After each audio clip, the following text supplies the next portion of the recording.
Hello बच्चों, स्वागत है आपका हमारे प्यारे से यूट्यूब चैनल मेडी मेंटर पे। तो बच्चा, जैसे कि हमने आपसे प्रॉमिस किया था कि अब हम लोग क्लास 10th के बच्चों के लिए वन शॉट शुरू करने वाले हैं, ठीक है। तो हम आज क्लास 10th का chapter number 1 chemical reaction and equation पढ़ने जा रहे हैं, ठीक है। चैप्टर क्या नाम है बच्चों? केमिकल रिएक्शन एंड इक्वेशन, ठीक है। तो हम चैप्टर शुरू करने से पहले चैप्टर के कुछ बेसिक चीजें हैं, जो क्वेश्चन तो आया नहीं है, आता है, ठीक है, लेकिन हमें बेसिक चीजें पता होनी चाहिए, ठीक है। फिजिकल चेंजेस, ठीक है, ठीक है बच्चों। फिजिकल चेंजेस क्या होती है? Physical changes do not involve any chemical reaction.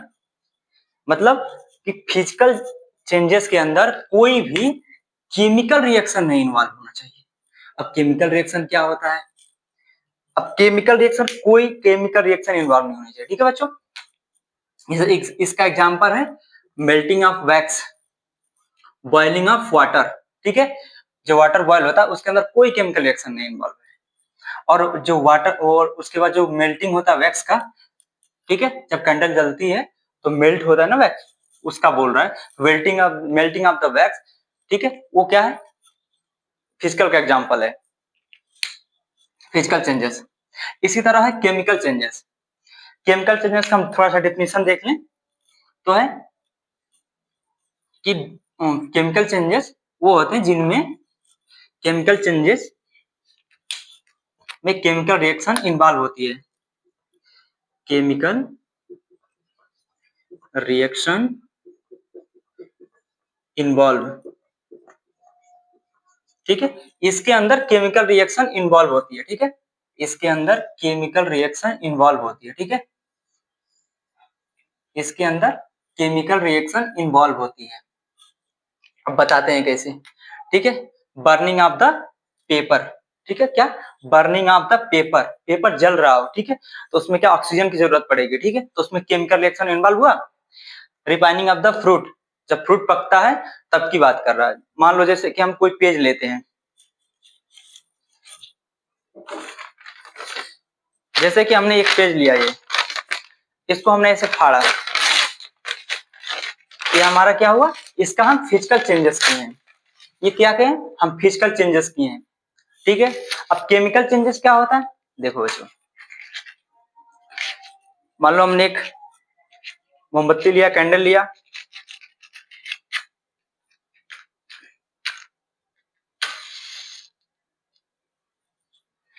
देखो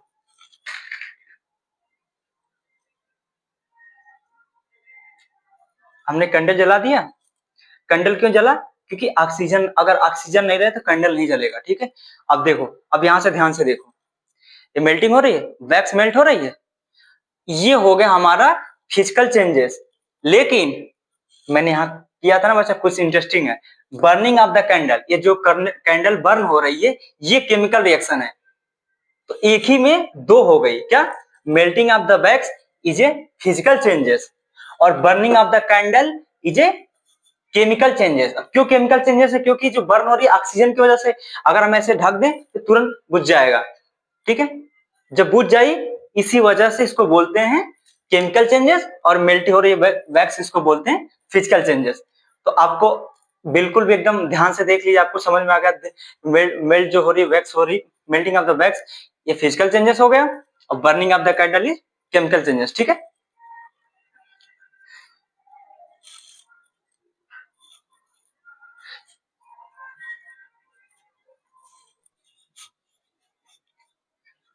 तो अभी तो पिछले टॉपिक में देखा था फिजिकल चेंजेस बच्चों और केमिकल चेंजेस, ठीक है।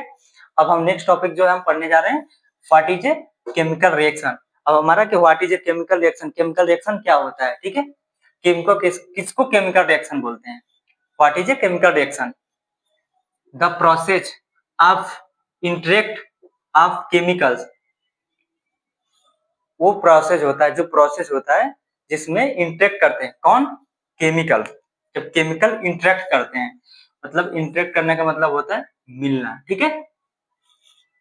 टू फॉर्म न्यू केमिकल्स, जब न्यू केमिकल्स, इंटरेक्ट का मतलब होता है मिलना, ठीक है, मिलना, ठीक है। जब जो केमिकल मिल के फिर कुछ केमिकल मिलके जिस प्रोसेस में कुछ नया केमिकल बनाते हैं उसको बोलते हैं केमिकल रिएक्शन, ठीक है। इसका एग्जांपल देखो बच्चों, जो हाइड्रोजन होता है किससे रिएक्ट करता है, with oxygen. Hydrogen react with oxygen to form water. क्या बनाता है, वाटर बनाता है, मतलब पानी, ठीक है। जैसे कि H2O हमारा हाइड्रोजन हो गया और ये ऑक्सीजन हो गया, ये मिलके हमारा क्या बनाया, H2O वाटर बनाया है, ठीक है। अब देखो, अब अगला हमारा टॉपिक है what is a chemical equation. जो आपके मन में क्वेश्चन उठ रहे हैं ना, उसी का मैं आंसर दे रहा हूँ ये, कि केमिकल इक्वेशन, क्योंकि जैसे जैसे इस चैप्टर में आगे बढ़ेंगे केमिकल इक्वेशन, केमिकल रिएक्शन, हमें तो पता होना चाहिए ना कि केमिकल रिएक्शन किसको बोलेंगे, केमिकल इक्वेशन किसको बोलेंगे, ठीक है। तो जो केमिकल इक्वेशन है उस ये सिंबॉलिक रिप्रेजेंट ऑफ केमिकल, जो केमिकल है उसका symbolic represent chemical reaction that involve of formula and symbols. ये जो केमिकल इक्वेशन है इसमें हम बेसिकली रिप्रेजेंट करते हैं केमिकल रिएक्शन को। जैसे कि H2O H2 और प्लस O2 ये साइड में है, इसको बोलेंगे रिएक्टेंट साइड। इसको कौन सा साइड बोलते हैं, रिएक्टेंट साइड। और ये साइड को क्या बोलते हैं, प्रोडक्ट साइड। इसको क्या बोलते हैं, प्रोडक्ट साइड। इसको क्या बोलते हैं, रिएक्टेंट साइड। यही है सिंबॉलिक रिप्रेजेंट, ठीक है। तो अब हम जो अभी आगे पढ़ेंगे, अब पढ़ेंगे type of chemical reaction.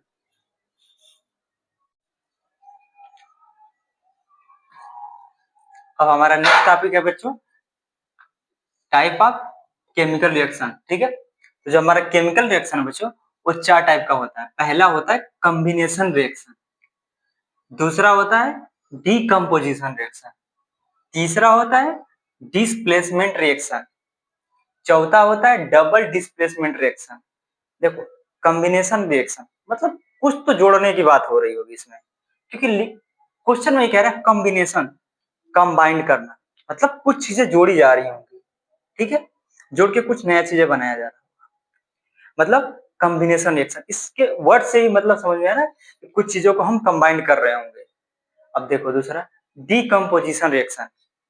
Decomposition, decompose मतलब हम कुछ तोड़ रहे होंगे, ठीक है, डीकम्पोजिशन।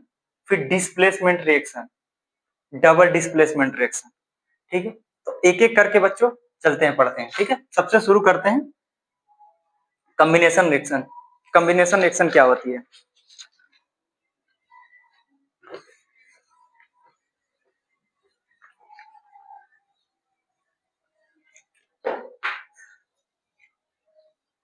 जो कॉम्बिनेशन रिएक्शन होती है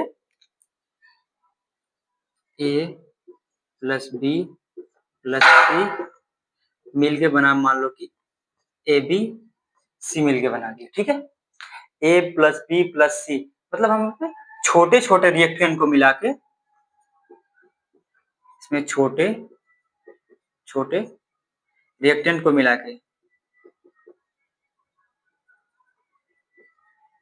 मिलाकर प्रोडक्ट बना रहे हैं, प्रोडक्ट बने, ठीक है। कॉम्बिनेशन रिएक्शन में ऐसा होता है, ठीक है, छोटे छोटे रिएक्टेंट मिलके एक प्रोडक्ट फॉर्म करते हैं, ठीक है। इसको बोलते हैं कंबाइन, जब करते हैं छोटे छोटे रिएक्टेंट मिलके एक प्रोडक्ट फॉर्म करते हैं, ठीक है, इसको बोलते हैं कॉम्बिनेशन रिएक्शन। इसके एनसीईआरटी में कुछ एग्जांपल है, एनसीईआरटी के अपने एनसीईआरटी में कुछ एग्जांपल दिए हैं इसके, एनसीईआरटी में कुछ एग्जांपल दिए हैं, जैसे कि COA प्लस और एक था हाइड्रोजन का मिलके बना रहा है,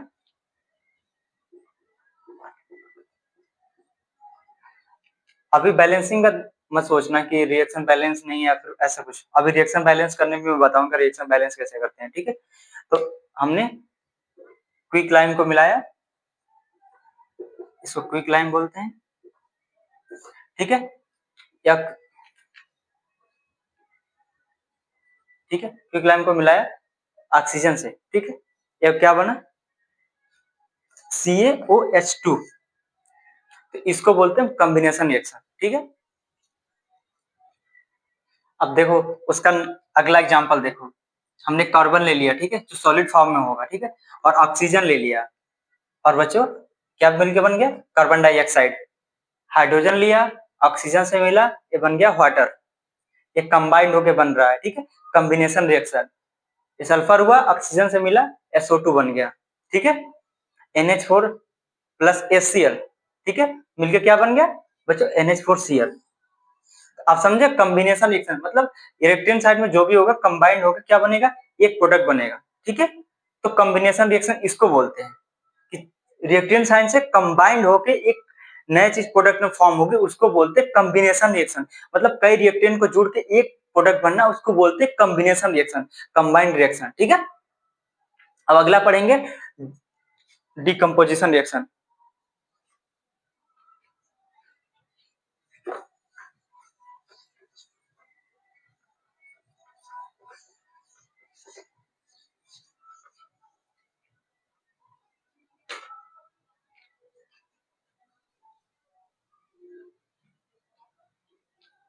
अब देखो दूसरी जो रिएक्शन की कहता है डिकम्पोजिशन रिएक्शन।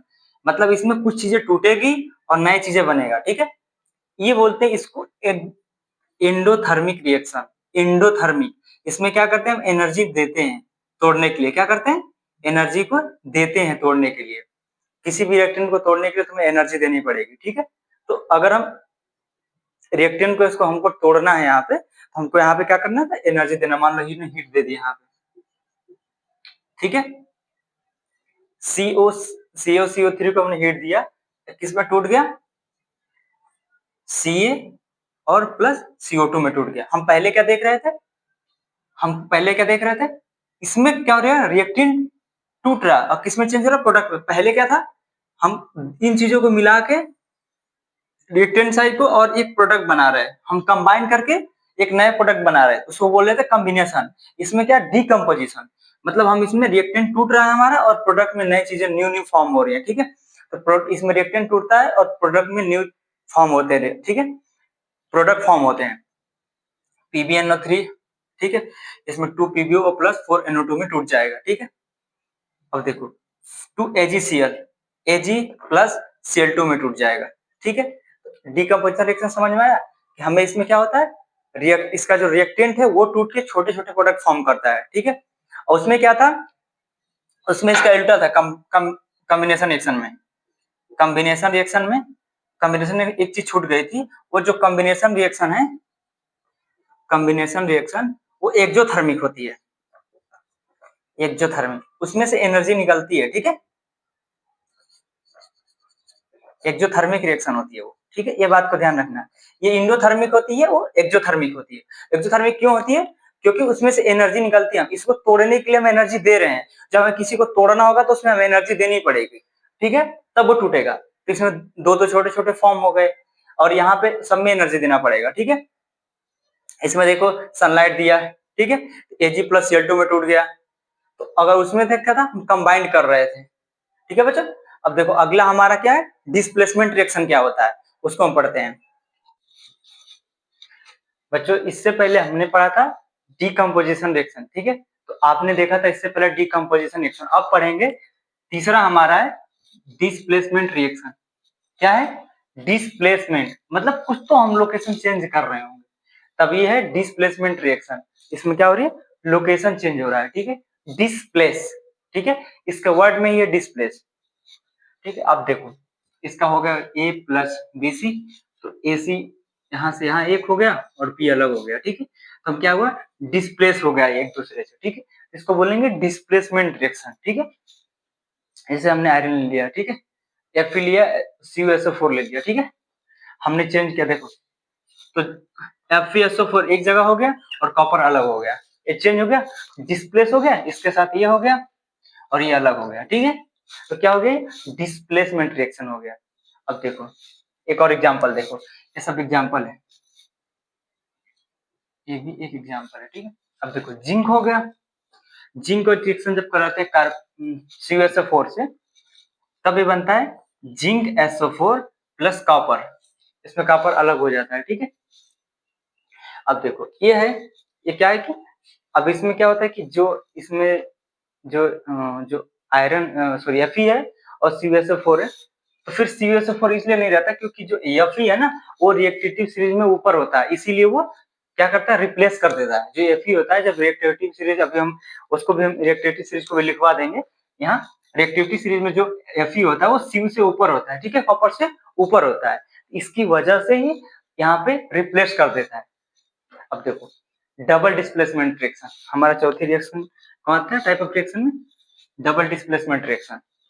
तो डबल डिस्प्लेसमेंट रिएक्शन की बात की जाए तो AB प्लस CD बराबर होता है AC प्लस AD, ये दोनों आपस में एक दूसरे को एक्सचेंज कर देंगे, जैसे AC हो गया BD के साथ आ गया, ठीक है, तो इसको बोलेंगे डबल डिस्प्लेसमेंट, ठीक है। इसमें दो जगह चेंजेस हो रहे हैं, डबल डिस्प्लेसमेंट, दो जगह डिस्प्लेसमेंट रिएक्शन हो रही है, ठीक, एक यहाँ से यहाँ चेंज हुआ, फिर ये इसके साथ आ गया, ठीक है। अब देखो इसका एक एग्जांपल देखें, NO2, ठीक है, SO4 एक्वस और BSO4 Cl2 BaCl2 से जब इसके साथ रिएक्शन कराएंगे तो देखो BSO4 जो व्हाइट PPT बोलते हैं इनसॉल्युबल होता है वो निकलेगा, ठीक है, प्लस 2NaCl2 2Na, ये उसके बाद Cl2 इसके साथ आ जाएगा और ये इसके साथ आ जाएगा, तो BSO4 हो गया, देखो BSO4 हो गया और NaCl2 हो गया, यहाँ जैसे रिएक्शन में देख सकते हो, ठीक है, डबल डिस्पर्सन रिएक्शन हो गया। अब देखो अगर हम उसकी बात करें तो ये भी लिखवा देते हैं तुमको, रिएक्टिविटी वाला सीरीज, ठीक है, पोटेशियम होता है, फिर सोडियम होता है, फिर कैल्शियम होता है, मैग्नीशियम होता है, उसके बाद एल्युमिनियम होता है, उसके बाद जिंक होता है, उसके बाद आयरन होता है, फिर आयरन के बाद Pb होता है, फिर उसके बाद हाइड्रोजन होता है, फिर उसके बाद कॉपर Hg मरकरी, फिर उसके बाद Ag, फिर Au रिपीटिंग, ठीक है। जितना नीचे आएंगे उतना वो लीस्ट रिएक्शन होता जाएगा, ठीक है, लीस्ट रिएक्टिव होता जाएगा सीरीज में, ठीक है। अब देखो आयरन इसमें कहा था ना, आयरन ऊपर दिखेगा तुमको, आयरन यहाँ दिख गया, जैसे आओगे उसकी क्या होगी, रिएक्टिविटी कम होती जाएगी। अब कॉपर यहाँ पे थे, इसीलिए आयरन ज्यादा रिएक्टिव होगा, इसीलिए कॉपर को यहाँ पे एक्सचेंज कर दे रहा था। अब समझ में आया क्या कॉपर ही FeSO4 क्यों हो गया चेंज, क्योंकि ये कॉपर ज्यादा रिएक्टिव है, अरे सॉरी Fe ज्यादा रिएक्टिव है और कॉपर कम रिएक्टिव है। देखो यहाँ रिएक्टिविटी सीरीज में देखो आयरन हम अरे सॉरी Fe यहीं मिल गया हमें और कॉपर यहाँ मिला, तो ये ऐसे जब आएंगे ये ऐसे है, ठीक है, तो जैसे ऊपर से नीचे आ रहे हैं फिर यहाँ से यहाँ आएंगे, तो यहाँ पहले यही मिल जाएगा तो ज्यादा रिएक्टिव हो जाएगा, ठीक है, तो यहाँ चेंज कर देगा। अब समझ में आया बच्चों क्यों यहाँ पे Fe ने SO4 के साथ यहाँ मिलके एक नया केमिकल बना दिया, ठीक है, तो उस प्रोडक्ट बना दिया। अब समझ में आ गया होगा, ठीक है। अब कोई भी डाउट होगा आप कमेंट में लिख देना, ठीक है। अब आगे पढ़ेंगे रिएक्शन बैलेंस कैसे करते हैं, ठीक है, क्योंकि अब हमें रिएक्शन बैलेंस करने ऑक्सीडेशन रिएक्शन क्या होती है, रिडक्शन क्या होता है, अब हमें रिएक्शन बैलेंस करने भी सीखना है, ठीक है। तो अब नेक्स्ट टॉपिक हम करते हैं रिएक्शन बैलेंस कैसे करते हैं, ठीक है बच्चों।